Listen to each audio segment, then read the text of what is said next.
Okay guys, quick video showing how to open up one of these spy watches with just a screwdriver and another tool. So as you can see, the second hand has stopped ticking, so this watch needs a new battery.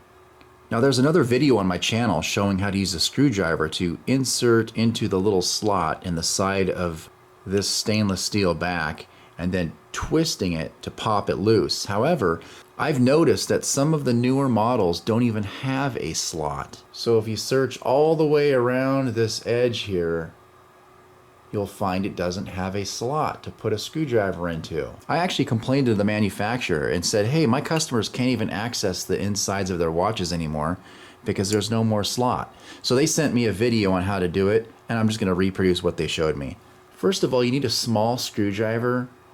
It doesn't have to be too small, and what I like to do is I like to sharpen the edge of it because doing so allows it to get underneath the stainless steel plate a little easier. So what you do is you hold your watch roughly in this position in your hand, and then you place the screwdriver against the edge of the stainless steel, not against the black portion of the watch, but against the edge of the stainless steel. So you place it just like that, as squarely as possible. And then you have to hold it in place with your thumb and your forefinger. So you kind of have it in this position, just like this. Keep it at a slight angle. So instead of straight, have it up like this just a little bit. And then you take your other tool, which can really be anything. So with that all in place, you just give it one good whack, like that. And if you look at it, you can see it's budged a tiny bit. Just reposition it again. Hit it again. Oop, that one didn't work. Let's try it again. That time I felt a nice solid thunk, and boom, the watch backing has come off. So that's how you take your stainless steel watch back off when you don't have any kind of slot, or if prying it using the slot doesn't work. Once the stainless steel back is off, you can do things such as replacing this battery. This is the 3.7 volt rechargeable lithium battery. This powers the camera. There's not a problem with it, so we're going to ignore it for now.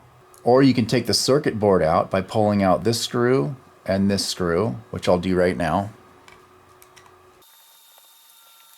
Once those two screws are loose, go ahead and use your screwdriver to pull them out so that they won't be in the way.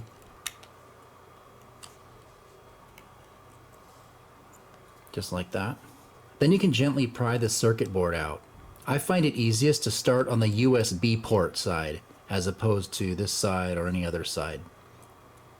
Just slip your screwdriver down in there and just kind of begin tugging it loose, and it should kind of pop free. Be really careful that you don't damage your circuit board. And once that's free, we can access the clock battery. This is the clock battery underneath this piece of tape. And once the tape is removed, we can see the battery. You can try to get it out this way, but sometimes it's easier to go ahead and pull this plastic form piece out and set that aside. Now to get the clock battery out, I like to use an X-Acto knife. You just kind of get up underneath it and just lift it loose like that, and it comes right out. Okay, we're going to get a new battery. These are the batteries I like to use to replace the batteries in the watches. It's an Energizer 377 or 376. So to put it in, this is the bottom of the battery.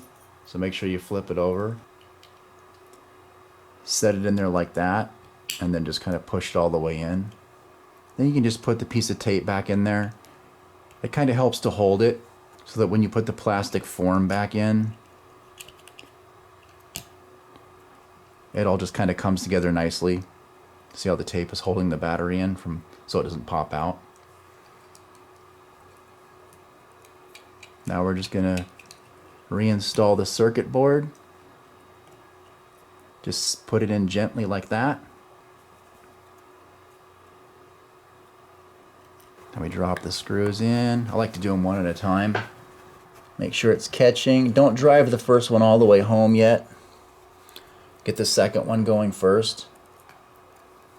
Try not to flip this battery around too much. If you move it back and forth too much over and over and over again, the leads can actually break off the circuit board. That's true with all electronics.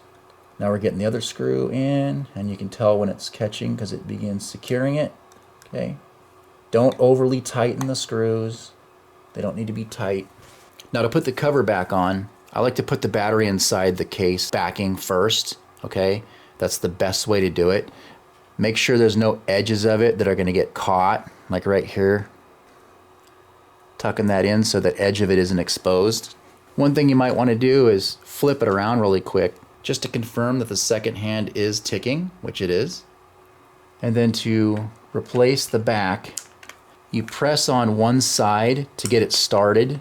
So once one side is down, then you just use your hands to press really hard and pop. It just popped right on, okay? And then you just look around and verify that it's sealed all the way around. If you liked this video, give it a thumbs up and share it with your friends on social media.